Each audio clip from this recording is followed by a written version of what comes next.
ఆరోగ్యశ్రీ మాటున ఆసుపత్రుల మోసం, రోగులను దగా చేస్తున్న ప్రైవేట్ ఆసుపత్రులు. ఎంప్యానెల్ కాకపోయినా తప్పుడు సమాచారం, తమ వద్ద ఆరోగ్యశ్రీ ఉందంటూ శస్త్రచికిత్సలు, సర్జరీ అయ్యాక ఆ పథకం వర్తించదంటూ రోగుల నుంచి పెద్ద మొత్తంలో బిల్లు వసూళ్లు. ప్రైవేట్ ఆసుపత్రులపై ఆరోగ్య శాఖకు ఫిర్యాదులు అయినా పట్టించుకొని డిఎంహెచ్ఓలు. ఇది మెయిన్ వార్త. ఆరోగ్యశ్రీ అనేది సంజీవిని పుల్ల లాంటిది పేద ప్రజలకు. ఆరోగ్యశ్రీ ఎప్పుడు నడిచింది కరెక్ట్గా అంటే వైఎస్ రాజశేఖర రెడ్డి గారు ఉన్నప్పుడు ఆరోగ్యశ్రీ అనేది అప్పుడు కరెక్ట్ నడిచింది. ఏ హాస్పిటల్ అయినా, ఏ కార్పొరేట్ హాస్పిటల్కి అయినా పేద ప్రజలు పోయి వైద్యం చేయించుకొని వచ్చేటోళ్ళు. తర్వాత అంటే అప్పుడున్న కాంగ్రెస్ ప్రభుత్వంలో కంటిన్యూ నడిచింది. దాని తర్వాత ఎప్పుడైతే బీఆర్ఎస్ అధికారంలోకి వచ్చి ఈ ఆరోగ్యశ్రీ పథకాన్ని ఏం చేసిందంటే వీక్ చేసుకుంటూ వచ్చింది. వీక్ అంటే కొన్ని ఆసుపత్రులకు ఏమో బిల్లులు ఇవ్వకపోవడం. ఆరోగ్యశ్రీ కింద పలానా సర్జరీకి ఇంత, పలానా ఈ సర్జరీకి ఇంత అని ఒక టేబుల్ రేట్లు నిర్ణయించినప్పుడు ఏం చేస్తారంటే అన్ని హాస్పిటల్స్కు సక్రమంగా బిల్లులు అందాలి. బిల్లులు అందుతుంటే ఏమవుతుందంటే వాళ్ళు కూడా ఈ ఆరోగ్యశ్రీ కింద సేవలు చేయడానికి ముందుకు వస్తుంది. హాస్పిటల్ యాజమాన్యం కూడా వాళ్ళకు బిల్లులు ఇవ్వకుండా కోట్ల రూపాయల పెండింగ్లు పెట్టి మళ్ళీ ఆరోగ్యశ్రీ కింద కంటిన్యూ చేయమంటే వాళ్ళు ఎట్లా చేస్తారు? చేయలేరు కదా.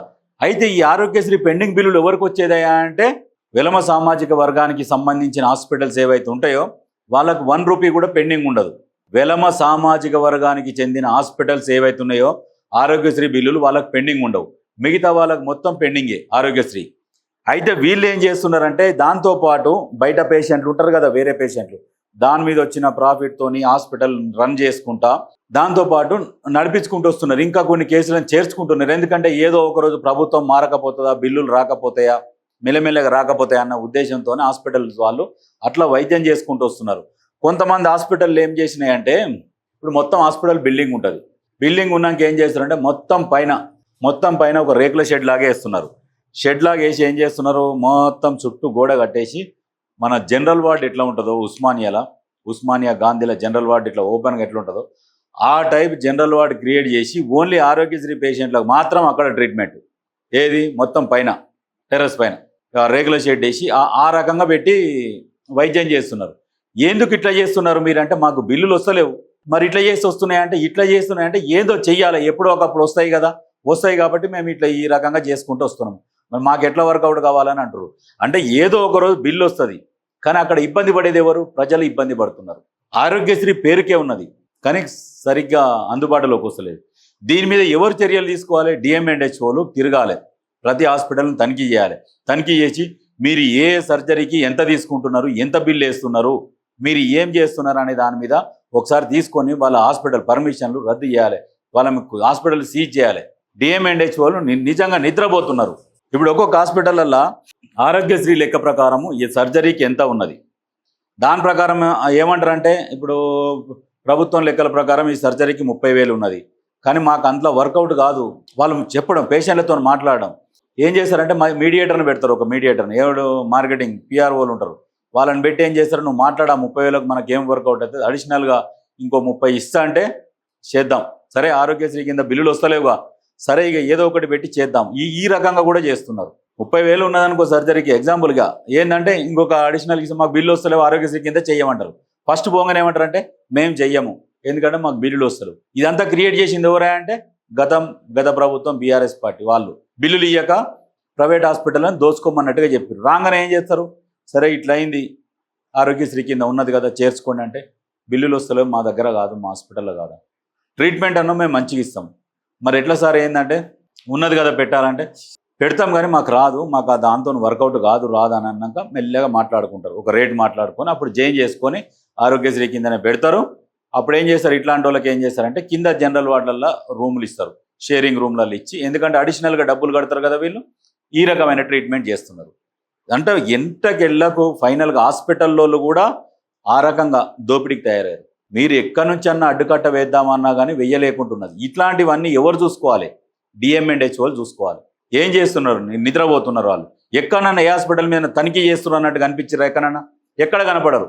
లక్షల జీతాలు, పర్మిషన్ల కోసం అన్నప్పుడు పోయినప్పుడు పోతారు, విజిట్ చేస్తారు, ఏమో కావాలన్నట్టు తీసుకొని వస్తారు. మరి మిమ్మల్ని ఉన్నది ఎందుకు? మీరు ఇప్పుడు కొన్ని సర్జరీలకు లక్షలలో వసూలు చేస్తున్నారు. మరి వాళ్ళని కూడా మీరు ఒకటి కౌంటర్ పెట్టుకోవాలి.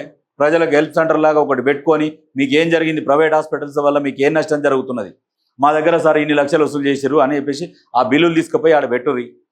వాళ్ళు చెప్తారు డిఎంఎండ్హెచ్ఓ దగ్గర కోరి 2-3 లక్షల బిల్లు వేసినాకో సార్ ఈ హాస్పిటల్ ఎంత బిల్లు వేసిరు, ఆ డిఎంఎండ్హెచ్ఓ దగ్గర పోతే ఆ సార్లు వాళ్ళ హాస్పిటల్లో ఫోన్ చేసి ఏందా ఇంతగానం బిల్లు వేసిరంటే వాళ్ళు చెప్పిన మరుక్షణం ఎమ్మడే మీ బిల్లు మొత్తం డిస్కౌంట్ అవుతుంది. రాజకీయ నాయకుల చుట్టూ తిరగొద్దు. డిఎంఎండ్హెచ్ఓల దగ్గర పోయి గట్టిగా గల్ల పట్టుకొని అడగాలి, ఆ రకంగా అడగాలి. ఇంత వేసిరు మీరు ఏం చేస్తుర్రు, మాకు ఎందుకు ఇంత బిల్లు వేసిరు, తక్కువ చేయమని చెప్పుర్రు, మీరు చెప్తే 2 నిమిషాలలో అయిపోతుంది అని చెప్పేసి వాళ్ళని అడిగితే ఖచ్చితంగా చేస్తారు. నిజంగా ప్రజలు ఎదురు తిరగాలి, ప్రజలు ఎదురు తిరిగితే అన్నీ సాధ్యమే. ఇదొక పెద్ద మాఫియా హాస్పిటల్స్ అనేది. ఎట్లా అంటే ఇంకా ఇప్పుడు ప్రజలు ఏంది, ఏదో రోగం వచ్చింది పోవాలి చేయించుకోవాలి అన్న ఉద్దేశంతో పోతారు. ఏమో వీళ్ళతో కొట్లాడబెట్టుకుంటే మళ్ళీ మనకెందుకురా నాయన ఈ సరిగ్గా ట్రీట్మెంట్ చేస్తారు చెయ్యరు అన్న భయంతో చాలామంది ప్రజలు సైలెంట్గా ఉంటారు. మీకు బిల్లులు ఏ హాస్పిటల్లోనైనా ఎక్కువ వేస్తే అక్కడ ఉన్న లోకల్ డిఎంఎండ్హెచ్ఓ దగ్గరకు పోవాలి, కూర్చోవాలి, మాకు ఇంత వేసిర్రు ఎట్లా ఇస్తారు, రూమ్ రెంట్ ఎంత ఇస్తారు, నర్సింగ్ ఛార్జెస్, ఆ డాక్టర్ ఈ డాక్టర్ లిస్ట్ ఇస్తారుగా, తీసుకొని ముందర కూర్చోబెట్టి సగానికి సగం మాఫ్ చేయించుకోరు. ఆయన చేయకుంటే ప్రభుత్వం దగ్గరికి పోవాలి, కంప్లైంట్ పెట్టాలి, ఆయన మీద కంప్లైంట్ పెట్టాలి. ప్రైవేట్ హాస్పిటల్ మీద కంప్లైంట్ పెట్టడానికి లేదు కదా, మేము ఆల్రెడీ డిఎంఎండ్హెచ్ఓ దగ్గరికి పోయి చెప్పినా కానీ పట్టించుకుంటలేదు అని చెప్పేసి కంప్లైంట్ పెట్టాలి. ఆరోగ్య శాఖ పెట్టి ఏదో ఒకటి చేయాలి.